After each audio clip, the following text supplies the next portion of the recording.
하나님 말씀은 출애굽기입니다. 9장 33절로 35절인데요. 우리 함께 합독할까요? 읽어봅시다. 모세가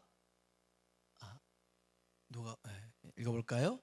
모세가 바로를 떠나 성에서 나가 여호와를 향하여 손을 펴매 우레소리와 우박이 그치고 비가 땅에 내리지 아니하니라.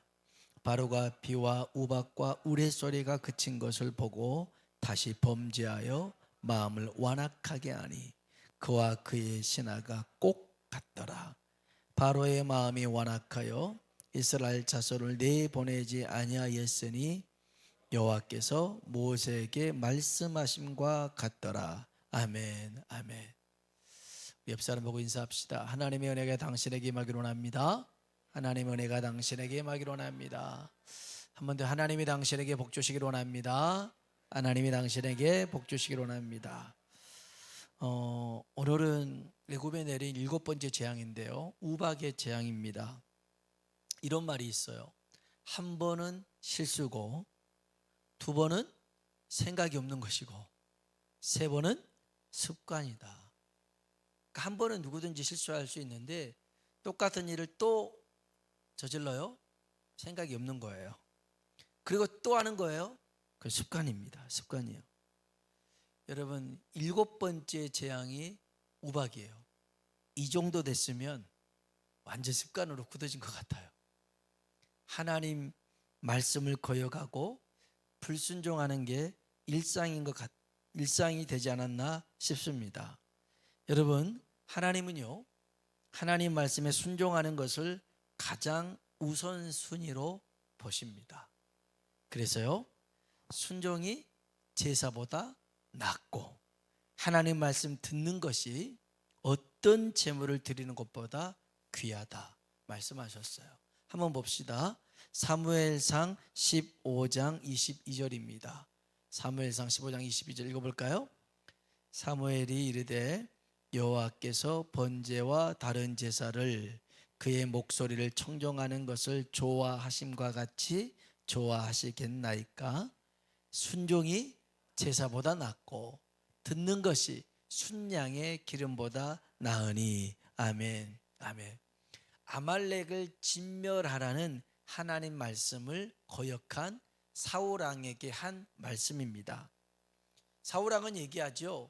좋은 것을 예물로 드리기 위해서 한 겁니다.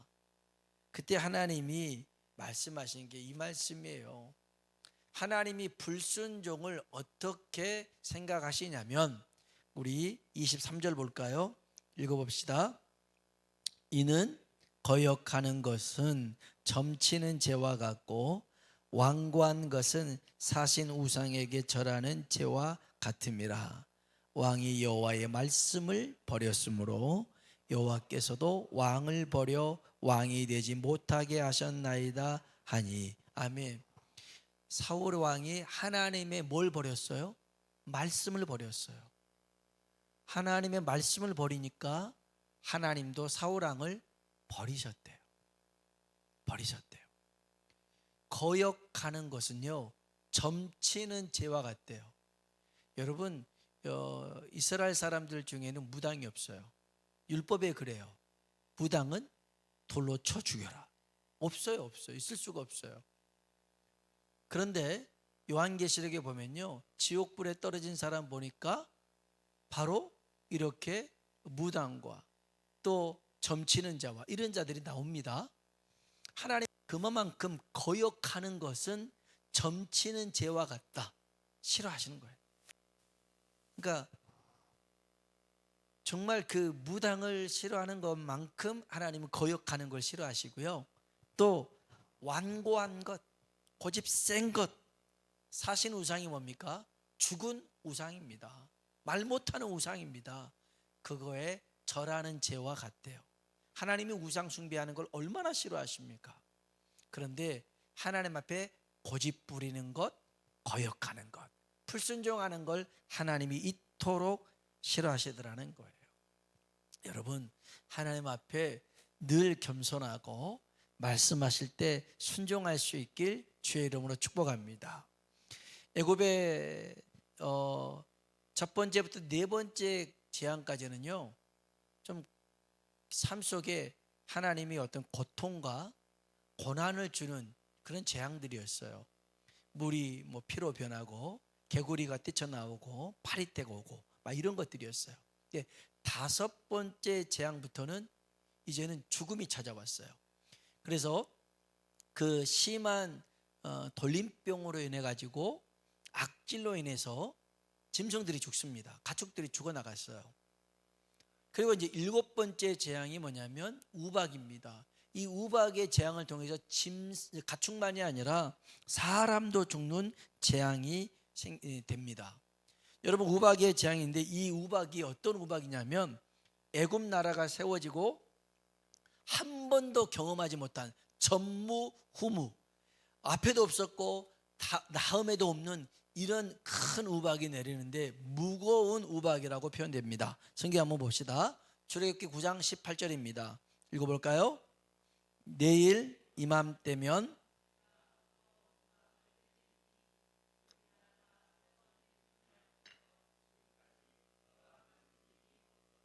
아멘. 무거운 우박을 내리겠다. 성경에 더 다른 번역에 보니까 엄청나게 큰 우박을 내리겠다, 많이 내리겠다, 그런 의미인데요. 근데 우박만 내린 게 아니에요. 그러니까 가끔 여러분도 그 동영상에 보면 막 호주에나 뭐 어디에나 이런 그 왕 구슬보다 더 큰 우박이 막 떨어지긴 하잖아요. 그래서 창문 유리창이 깨지고 차유리가 깨지는 건데 그것보다 더 큰 우박이 쏟아졌는데 우박만 쏟아진 게 아니에요.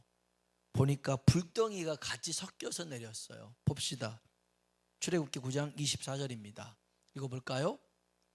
우박이 내림과 불덩이가 우박에 섞여 내림이 심히 맹렬하니 나라가 생긴 그때로부터 애굽 온 땅에는 그와 같은 일이 없었더라. 아멘. 이게 무슨 일이에요? 우박이 이렇게 큰 것만 내려도 얼마나 사람이 간담이 서늘할 텐데 불덩이까지 같이 막 섞여 내리니 이게 어떤 건지 가늠할 수가 없네요. 근데 이런 우박의 재앙을 맞으면 사람이든 가축이든 다 죽을 수밖에 없잖아요. 근데 하나님이 모세를 통해서 우박 내리는 때를 말해줬어요. 시기를 말해줬어요. 봅시다. 출애굽기 9장 18절로 19절 읽어볼까요? 내일 이맘때면 내가 무거운 우박을 내리리니 애굽 나라가 세워진 그날로부터 지금까지 그와 같은 일이 없었더라. 이제 사람을 보내어 내 가축과 내 들에 있는 것을 다 모으라. 사람이나 짐승이나 무릇 들에 있어서 집에 돌아오지 않는 것들에게는 우박이 그 위에 내리리니 그것들이 죽으리라 하셨다 하라 하시니라. 아멘. 내일 이맘때에 우박이 내려서 사람이든 짐승이든 들에 있는 사람은 다 죽을 거다. 그러니 지금 사람 보내가지고 빨리 집으로 데리고 오라고 말을 하는 겁니다. 자, 이렇게 말씀하시면 어떻게 반응해야 돼요? 들에 있는 가족이나 종들이나 가축들을 내버려둬요? 아니면 빨리 데리고 와야 돼요? 어떻게 해야 될까요? 데리고 와야겠죠. 그러니까 우리는 믿음의 사람이에요. 말씀에 그걸 믿고 반응했잖아요. 1945년 일본 히로시마에 비행기 한 대가, 미국 비행기 한 대가 이렇게 떠가지고요, 삐라라고 하죠. 전단지를 뿌립니다. 사람들이 막 위에서 막 떨어지니까 뭐 그걸 받아가지고 읽어보니 종이에 이렇게 경고가 있습니다. 히로시마 시민들에게 경고한다. 모든 시민은 8월 6일 아침 8시까지 50리 밖으로 대피하라. 투하되는 폭탄은 신형 원자 폭탄이다. 이렇게 전단지가 뿌려진 겁니다. 8월 6일 아침 8시까지 50리 밖으로 대피하라. 이걸 받은 거예요. 근데 사람들이 이것을 보고 나서 어떤 생각을 갖냐면 이건 분명 거짓말이야. 공갈일 거야. 아니 지금 우리가 일본이 이기고 있는데 무슨 이런 일이 있냐? 이거는 속임수일 거야. 있을 수 없어. 그리고 이 사람들은 이 경고장을 받고도 평상시 하던 대로 보냈어요. 개중에는 몇몇 사람은 이 경고를 아주 진지하게 받아들였죠. 그래서요 가산을 정리하고 고향을 떠나서 그 50리 밖으로 20km 밖으로 이렇게 대피를 했습니다. 1945년 8월 6일 아침 8시 15분에 1329기의 폭격기가 히로시마 상공에 나타났습니다. 그리고 낙하산에 매달린 시커먼 물체를 떨어뜨립니다. 수많은 시민들이 이렇게 보니까 비행기들 와서 뭐가 떨어지는데 낙하산에 펼쳐는데 와 저게 뭐야 하고 있는데 한 상공 600m쯤 되니까 빵 터지는데요. 태양빛보다 더 밝은 빛이 꽉 터지고 그 다음에 검은 버섯이 이렇게 쑥 올라오기 시작합니다. 버섯구름이 하늘로 하면서 폭풍과 파편이 온 도시를 다 휩쓸어 버리죠. 도시는 순식간에 암흑이 됐습니다.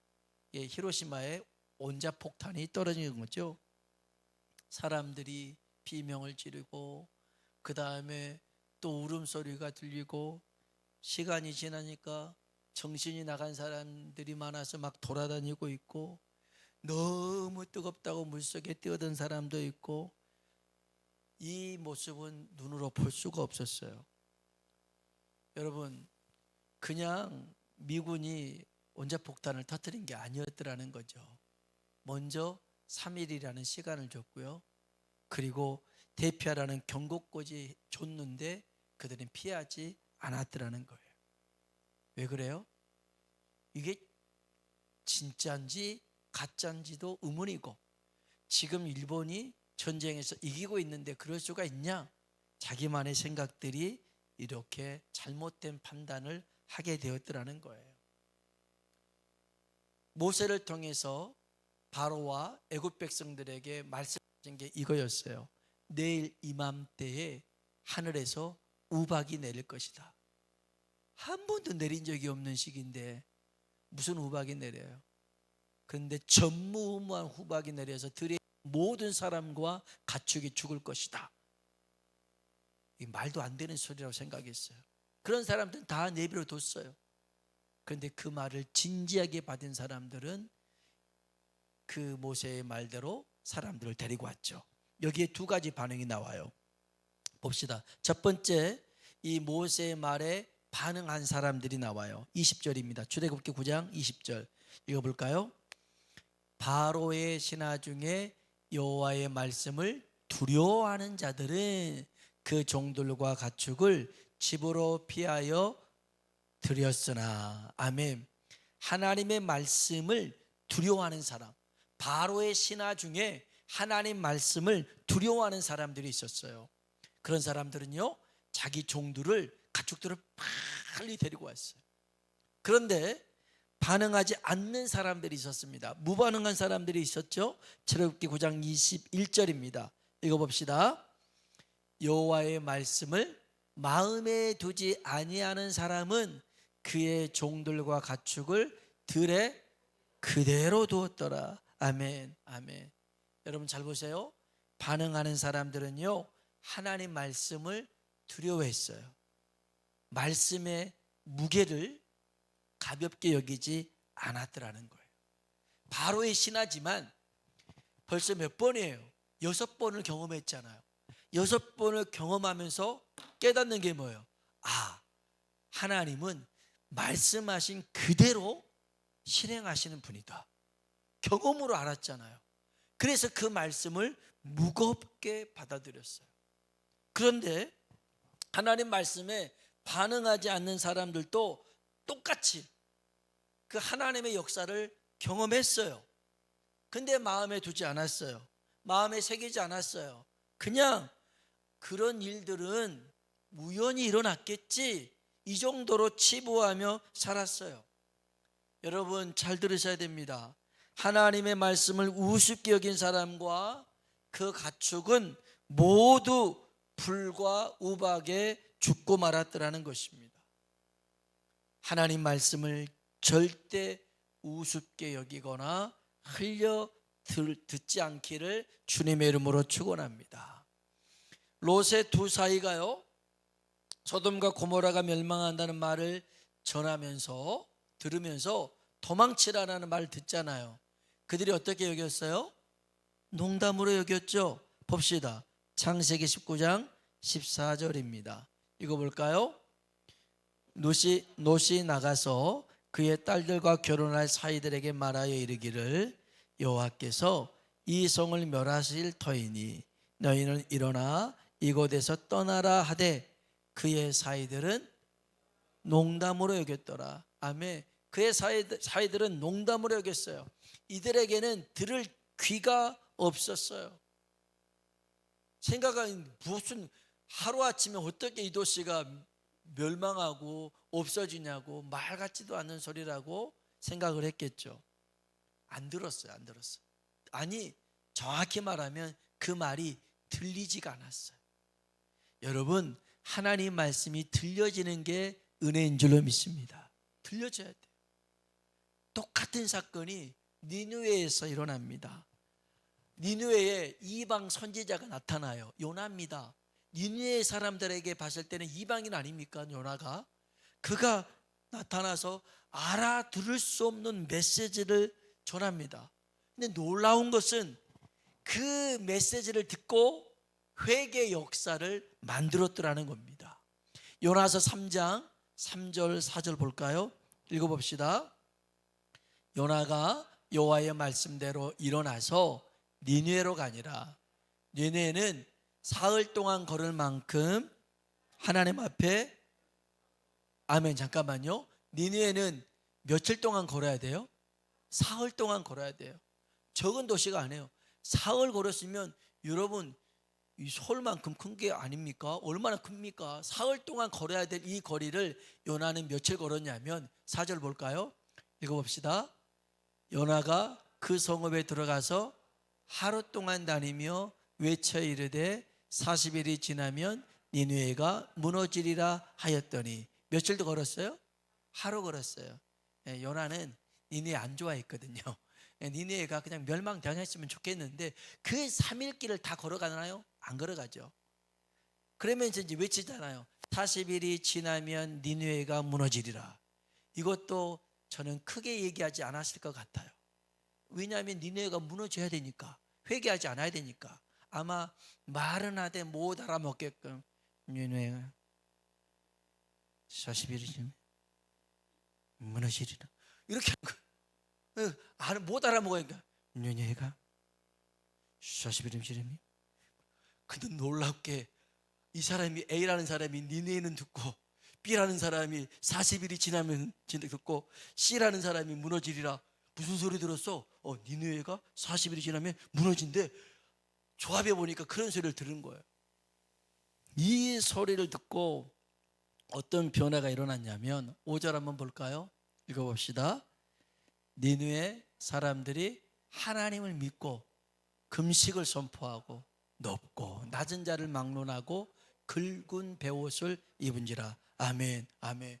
이야, 그 하루길을 돌으면서도 알 수 없는 메시지를 전했는데 그 말이 들렸어요. 은혜죠. 그 말을 듣고 그냥 미친 소리라고 여기지 않았어요.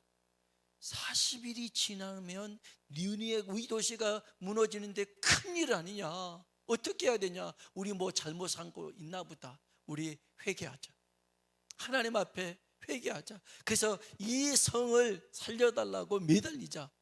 그러면서 높은 사람부터 낮은 사람까지 할 것 없이 다 굵은 베옷을 입고 금식하며 회개를 하기 시작합니다. 이 소식이 니느웨 왕까지 들립니다. 왕도 회개를 안 해요. 왕이 조서를 내립니다. 뭐라고 명령을 내리냐면 사람이든 짐승이든 다 금식하면서 회개해야 된다. 하나님 앞에 잘못한 것을 구하고 하나님 이 성을 살려달라고 외쳐야 된다. 그렇게 전 도시가 회개 역사가 일어납니다. 아니, 이들에게는요 들을 귀가 있었어요. 아니, 그 하나님의 말씀이 들려졌어요. 그래서 회개를 하니까 어떤 역사를 하나님이 펼치시냐면 요나서 3장 10절입니다. 읽어볼까요? 하나님이 그들이 행한 것, 그 악한 길에서 돌이켜 떠난 것을 보시고 하나님이 뜻을 돌이키사 그들에게 내리리라고 말씀하신 재앙을 내리지 아니하시리라. 아멘. 그들에게 내리리라고 말씀하신 재앙을 내리지 아니했대요. 니느웨에게는요. 그러나 애굽에게는요 그냥 내렸어요. 7번째도 내리고 8번째도 내리고 9번째도 내리고요. 왜요? 들을 귀가 없었어요. 듣고 싶지가 않았어요. 나는 여전히 내 마음대로 살고 싶었어요. 거역하고 불순종하니까 처음에는 고통으로 다가왔더니 나중에는요 죽음으로 찾아오더라는 거예요. 점점 무겁게 하나님의 진노와 하나님의 재앙이 무겁게 다가오더라는 거예요. 여러분, 정말 우리가 하나님 앞에 늘 겸손히 하나님 말씀을 두려워하고 하나님 말씀을 무겁게 여기고 하나님 말씀을 마음에 새길 수 있는 우리가 되길 주의 이름으로 축원합니다. 노새 두 사이가 노새 말을 농담으로 여겼다고 했잖아요. 노새 말이 터무니없었으니까 소돔과 고모라가 멸망당한다, 없어진다, 이 말이 됩니까? 여러분, 제가 여러분한테 여러분 내일 서울이 불바다가 됩니다. 내일 출근해야 되는데 학교 가야 되는데 멀쩡히 있는 서울이 어떻게 불바다가 됩니까? 말이 됩니까? 없죠. 하루아침에 이 서울은 잿더미가 됩니다. 지금이야 뭐 핵폭탄이 있으니까 그럴 수 있겠지만 어떻게 그런 일이 있겠습니까? 옛날에는 말도 안 되는 소리죠. 그런데 그들에게 그런 일들이 펼쳐졌습니다. 제가 이 말씀 읽다가 어떤 생각이 들었냐면 소돔과 고모라에서 살고 있었던 롯은 어떤 믿음으로 살았을까라는 생각을 했어요. 정말 롯의 삶의 영향력이 제대로 된 사람이었다면 그의 삶의 모습이 그가 하는 말이 다른 사람이 듣고 우습게 여기는 말이 아니라 정말 농담으로 한 말이어도 진담으로 받아들일 수 있었던 삶을 살았더라면 롯의 두 사이는 농담으로 여기지 않았을 거라는 것이죠. 달리 말하면 롯이 믿음의 삶을 잘 살지 못했다는 거예요. 그러니 그 말을 농담으로 여기죠. 여러분, 여러분의 말이 누군가에게 예수님 믿고 구원받읍시다, 천국 갑시다 하는 그 말이 농담으로 들릴 수 있어요. 저 사람에게 아직 귀가 열리지 않아서. 그런데 우리의 이 말이 저 사람에게 그냥 농담으로 들리지 않고 뼈 있는 소리로 들려지고 의미 있는 소리로 들려줄 수 있어야 되더라는 거예요. 세례 요한이 그랬어요. 세례 요한은 정말 올곧은 사람이었거든요. 불의를 보고 정확하게 말했던 사람이었어요. 그러니까 헤롯 왕이 세례 요한을 싫어했어요. 그러면서도 무시하지 못했어요. 왜 무시하지 못했냐면 그의 삶이 다른 사람들이 다 선지자로 인정해주고 존중해주는 삶이었거든요. 그리고 세례 요한의 말을 들으면 마음에 어떤 번민도 일어나고 찔림도 있었거든요. 그러다가 결국 그 헤로디아의 딸 요구로 의해서 세례 요한을 참수하는 일이 있었지만 그런 사람에게도 세례 요한의 말은 농담으로 들리지 않았더라는 거예요. 오늘 이 시대에 정말 하나님이 더더욱 안 보이는 이 시대에 어둠 가운데 있을 때 여러분 작은 빛 하나가 더 빛을 발하듯이 오늘 예수 그리스도의 빛된 우리가 소금된 우리가 세상 가운데 영향력을 미칠 수 있는 하나님 사람 되길 주님의 이름으로 축원합니다. 그 니느웨 사람과 같이 귀가 열려야 되고 모세의 말처럼 그 말씀의 역사가 나타나는 2026년이 되길 주님의 이름으로 축원합니다.